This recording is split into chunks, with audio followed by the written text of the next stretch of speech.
Fish curry చేస్తున్నానండి, Odisha style.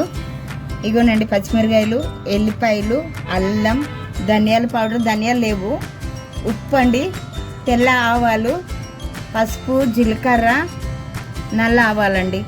ఇవన్నీ కలిపి ఇప్పుడు మిక్సీ పడతానండి. నేను ఇవన్నీ మిక్సీ వేసి పడతాను. పసుపు ఉప్పు కలుపుకొని జర ఊరబెట్టుకోవాలండి. తర్వాత నూనెలో వేయించుకోవాలి.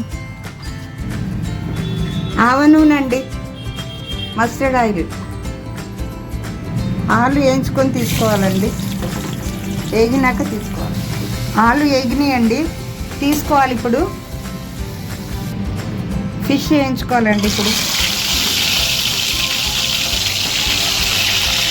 వేగినవండి, తీసేస్తా. ఇప్పుడు ఆవాలు, జీలకర్ర అండి, కొద్దిగా మెంతులు, ఉల్లిగడ్డ,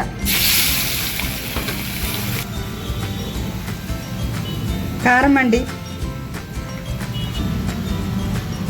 టమాటాలు మంచిగా వేసుకోవాలండి.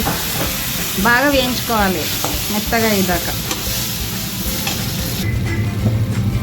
మసాలా వేసుకోవాలండి. అల్లం, ఎల్లిగడ్డ, ఆవాలు అన్నీ పట్టుకున్నాం కదా, అది వేసుకొని కొంచెం దగ్గరగా ఆనివ్వాలండి. దగ్గరగా అయినాక నీళ్ళు వేసుకోవాలి.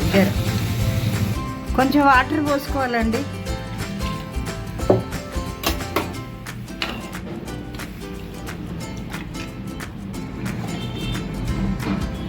చేపలు ఆలుగడ్డ వేస్తున్నానండి.